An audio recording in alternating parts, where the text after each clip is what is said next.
Right ఇక breaking news చూస్తున్నాం. లోక్సభ ఎన్నికలు సమీపిస్తున్న వేళ దేశ రాజకీయాల్లో ఆసక్తికర పరిణామాలు చోటు చేసుకుంటున్నాయి. జాతీయ పార్టీలు ప్రాంతీయ పార్టీలతో పొట్టు పెట్టుకుని రాబోయే లోక్సభ ఎన్నికల్లో సత్తా చాటేందుకు సమాయత్తమవుతున్నాయి. కేంద్రంలో అధికారంలో ఉన్న బీజేపీ మరోసారి విజయం సాధించి హ్యాట్రిక్ కొట్టాలని ఉవ్విళ్లూరుతోంది. ఈ క్రమంలోనే ఏపీపై ప్రధానంగా ఫోకస్ పెట్టింది. అక్కడ ప్రాంతీయ పార్టీ అయిన పవన్ కళ్యాణ్ నేతృత్వంలోని జనసేనతో పొత్తు పెట్టుకుంది.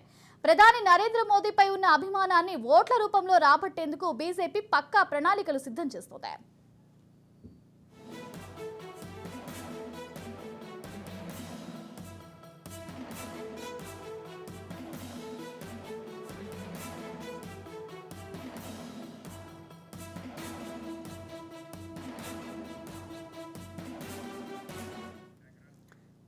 ఈ మేరకు ఏపీలో ఉన్న కాపు సామాజిక వర్గాన్ని తమ ఓటు బ్యాంకుగా మలుచుకునేందుకు మెగాస్టార్ చిరంజీవిని బీజేపీ తరపున రాజ్యసభకు పంపనున్నట్లుగా తెలుస్తోంది.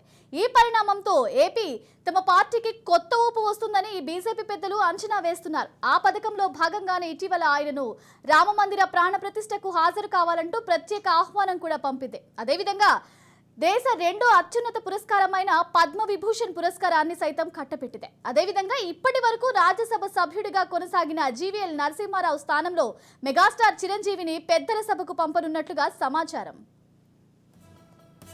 ఇక ఏపీలో ఉన్న కాపు సామాజిక వర్గాన్ని తమ ఓటు బ్యాంక్ గా మలుచుకునేందుకు మెగాస్టార్ చిరంజీవిని బీజేపీ తరపున రాజ్యసభకు పంపనున్నట్లుగా తెలుస్తోంది.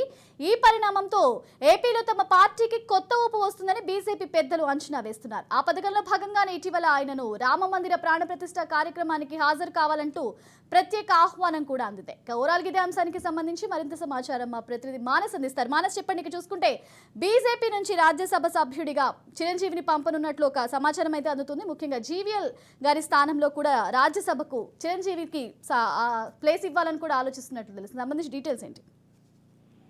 థ్యాంక్ యూ శ్రావ్య.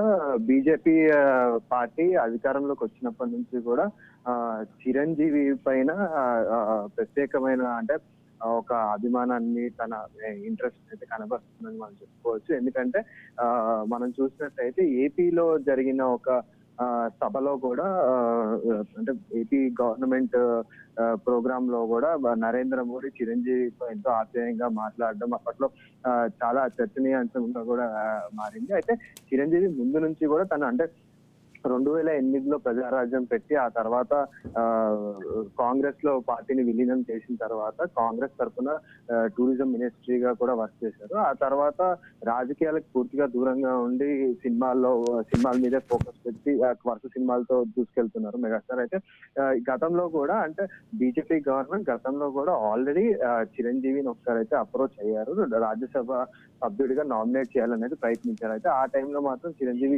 ఈ ఆఫర్ ని సున్నితంగా తిరస్కరించడం జరిగింది. ఎందుకంటే ఆయన తిరస్కరించిన స్థానాన్ని రాజమౌళి తండ్రి విజయేంద్ర ప్రసాద్ కి కేటాయించారు. అదేవిధంగా పిటి ఉషా, ఇళయరాజా ఇట్లాంటి వాళ్ళందరికీ కూడా సౌత్ ఇండియా నుంచి రాజ్యసభ మెంబర్స్ గా నామినేట్ చేయడం జరిగింది. అయితే అదే టైంలో చిరంజీవి కూడా ఆల్రెడీ బీజేపీ నుంచి ఒక ఆఫర్ అయితే వచ్చింది, కానీ అప్పుడు చిరంజీవి దీన్ని సున్నితంగా తిరస్కరించారు. అయితే ఇప్పుడు ఈసారి మాత్రం సార్వత్రిక ఎన్నికలు జరుగుతున్న సమయంలో అధికారంలోకి వచ్చిన తర్వాత రాజ్యసభ మెంబర్ గా అంటే ఉత్తరప్రదేశ్ లో 10 స్థానాలు, మొత్తం 10 స్థానాలు ఉన్నాయి ఉత్తరప్రదేశ్ లో రాజ్యసభకి కేటాయించడం జరిగింది. ఆ 10 స్థానాల్లో ఒక ప్లేస్ లో జీవీఎల్ ప్లేస్ లో చిరంజీవికి స్థానం ఇవ్వాలి, నామినేట్ చేయాలనే యోచనలో బీజేపీ పెద్దలతో పాటు అటు బీజేపీకి సంబంధించిన ముఖ్య నేత అమిత్ షా, నడ్డా కూడా ఆలోచిస్తున్నట్టుగా సమాచారం అయితే ఉంది. కాకపోతే ఈసారి మరి దీన్ని చిరంజీవి ఎలా స్పందిస్తారు? ఏంటంటే రీసెంట్ గా ఆయనని దేశంలోనే అత్యున్నత అవార్డుల్లో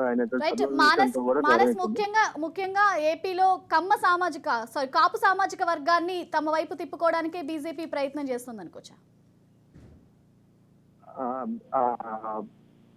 ఇప్పుడు మనం చూసుకున్నట్టయితే బీజేపీ తోటి ఆల్రెడీ జనసేన పొత్తు అనేది మనకి ముందు నుంచి తెలిసిన విషయమే. అయితే జనసేన పవన్ కళ్యాణ్ జనసేనతో పొత్తు ఉన్నప్పుడు ఆల్రెడీ కాపు సామాజిక వర్గాన్ని ఆల్మోస్ట్ వాళ్ళు తమ వైపు అయితే ఆకర్షించడం జరిగింది. అయితే ఇందులో భాగంగా ఇప్పుడు మెగా అదే కాపు సామాజిక వర్గానికి చెందిన చిరంజీవి, అందులోనూ పవన్ కళ్యాణ్ సొంత అన్న అయిన చిరంజీవికి ఇలాంటి గౌరవం ఇచ్చి రాజ్యసభకు పంపిస్తే వాళ్ళకి మరింత మైలేజ్ వచ్చి బీజేపీ అటు సౌత్ లో బాగా వేయాలని ఆలోచిస్తున్న బీజేపీకి మైలేజ్ రావడంతో పాటు ఏపీ ఎలక్షన్స్ లో ఈ పొత్తులో ఉన్నటువంటి బీజేపీ జనసేనకు కూడా ఇది మరింత మైలేజ్ అయ్యి ఓటింగ్ శాతంతో పాటు అధికారంలోకి కూడా రావచ్చు అనే ఒక మాస్టర్ స్ట్రాటజీ అయితే దీని వెనకాల ఉందని అయితే మనం చెప్పుకోవచ్చు. Right, thank you Manas.